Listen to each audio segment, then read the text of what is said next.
गुनौर में भी विधानसभा चुनाव का माहौल बन गया है और तैयारियां भी जोरों पर चल रही। भाजपा ने जहां पूर्व में हारे हुए प्रत्याशी राजेश वर्मा जी को अपना उम्मीदवार फिर घोषित किया, साथ में अब कांग्रेस ने भी बहुजन समाज पार्टी से हारे हुए प्रत्याशी को अपना उम्मीदवार बनाया है। अब गुनौर में कैसा माहौल रहेगा, कैसे इन लोगों में फाइट रहेगी, कैसे जनता के बीच में अपने विकास कार्य लेके जाएंगे, क्या जनता के सामने अपनी बात रखेंगे, आइए जानते हैं और चर्चा करते हैं वरिष्ठ पत्रकार अजय द्विवेदी जी से। कैसा माहौल है अजय द्विवेदी जी अपने गुनौर में? मैं आपसे बलराम जी बता दूं, विधानसभा 59 का जो आप बता रहे हैं कि दोनों पार्टियों ने अपने हारे कैंडिडेटों को मैदान पर उतारा है। क्योंकि राजेश वर्मा, भारतीय जनता पार्टी पहले अपना पत्ता खोल चुकी थी राजेश वर्मा जी के नाम पर। आज 144 सीटों को मध्य प्रदेश में कांग्रेस ने अपना पत्ता खोला हुआ है। उसी तारतम्य में आज विधानसभा 59 से जीवनलाल सिद्धार्थ को पे दाव खेला है कांग्रेस ने। क्योंकि जीवनलाल सिद्धार्थ एक समय बहुजन समाज पार्टी से टिकट ले चुके हैं, ये हारे हुए प्रत्याशी हैं। कहीं ना कहीं दोनों प्रत्याशी एक समय हारे हुए हैं, आज पुनः मैदान में हैं। अब देखना ये होगा कि दोनों हारे प्रत्याशियों में कौन विजय का ताज पहनता है। हालांकि हमने जो विजिट की है गुनौर विधानसभा की, और जहां से चर्चा या सूत्रों से जानकारियां लग रही हैं कि कहीं ना कहीं इस बार फिर से भारतीय जनता पार्टी का हार का मुखना कहीं देखना पड़ जाए।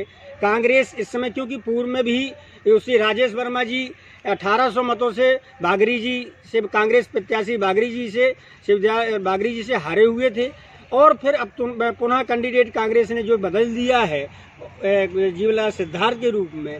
क्योंकि वो संघर्षशील, मिलनसार भी हैं और क्षेत्र का दौरा भी कर रहे हैं और घूम भी रहे हैं, बहुत ज़्यादा जनसंपर्क भी ज़्यादा बना रहे हैं। लोग बागों का एक रुझान भी है कि ये वर्तमान में 1-2 बार हारे हुए हैं, इन्हें भी मौका दिया जाए, ऐसा कुछ समझ में आ रहा है वहाँ का समीकरण। भाजपा ने राजेश वर्मा के नाम पर जैसे ही मोहर लगी, देखा गया कि भाजपा में अंतर्कलह सामने आए, कई प्रकार से विरोध होने लगा। वो जो भाजपा में पूर्व विधायक रहे महेंद्र बागरी, वो भी अब भाजपा छोड़ के कांग्रेस का दामन थाम लिया। और जो राजेश वर्मा जी है, एक पूर्व में भी विधायक रहे हैं, पूर्व में विधायक रहते हुए अपने पृष्ठभूमि नहीं बना पाए, जिस कारण से पूर्व में हार गए थे। अब फिर उन्हें भाजपा ने उम्मीदवार बनाया है, तो किस तरीके से राजेश वर्मा जी को अपने क्षेत्र में मेहनत करनी पड़ेगी और कैसे वो जनता के सामने अपनी बातें रखेंगे जिससे जनता उन्हें पसंद करे? हमें ये लग रहा है कि जैसे अंतर्कलह की आपने बात की है कि भारतीय जनता पार्टी की जो परिवार है उसमें फूटन हो चुकी है। जो पूर्व वहाँ के विधायक थे महेंद्र बागरी जी, वो पुनः कांग्रेस में चले गए हैं, उन्होंने कांग्रेस का दामन थाम लिया है। और जो वहाँ के नेत्री थी अमता बागरी जी, वो भी वहाँ से उम्मीदवार थी, क्योंकि भारतीय जनता पार्टी ने उन्हें टिकट नहीं दी। इस वजह से उनके अंदर भी एक मलाल टाइप में है पार्टी के लेकर। हमें ऐसा लगता है कि अगर ये आपसी दरार या आपसी फूटन कहीं ना कहीं भारतीय जनता पार्टी के कष्टदायी बन सकती है। बात करें कांग्रेस पार्टी की, तो कांग्रेस पार्टी में भी वर्तमान विधायक शिवदयाल बागरी जी है, जिन्होंने विकास कार्य तो किया, लेकिन पता नहीं कहाँ पे किया विकास कार्य। जो महेंद्र बागरी जो भाजपा छोड़ के कहीं ना कहीं या तो सीट की लालच में गए हो या फिर जो भी उन्हें हो, उनका पर्सनल मैटर है, वो कांग्रेस में पहुंचे।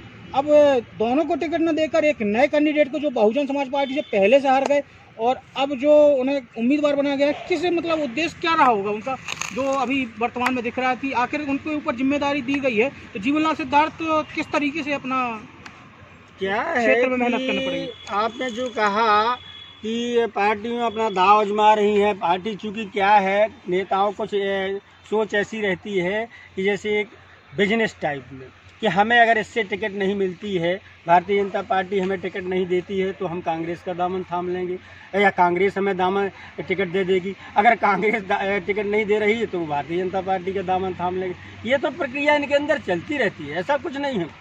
लेकिन जीवनलाल सिद्धार्थ को चूँकि उस बार भी जब वो बहुजन समाज से लड़े थे, पार्टी से लड़े थे, तो वो दूसरे नंबर में थे। कहीं ना कहीं पार्टी व्यक्तिगत अनुभव करती है, और अगर जातिगत समीकरण की दृष्टि से देखा जाए तो गुनौर विधानसभा में जातिगत समीकरण भी इनके अच्छे हैं और दूसरी जातें भी सपोर्ट करती हैं, ऐसा कुछ नहीं है। अब चूँकि जीतना ना जीतना वो तो अपने मुकद्दर वाली बात है। जो मेहनत कर लेगा, जो मेहनत करेगा या समाज में जाएगा, तो वो कहीं ना कहीं फाइट करेगा। ऐसा कुछ नहीं। यही सब देख करके भारतीय जनता कांग्रेस पार्टी ने जीवन लाल सिद्धार्थ को मैदान पर उतारा हुआ है। अब देखना होगा कि भाजपा और कांग्रेस ने दोनों ने अपने उम्मीदवार उतार दी है, कैसा रहेगा माहौल और किसे जनता पसंद करती है। फिर लेके आएंगे आपके सामने बलराम व्यास, सीता।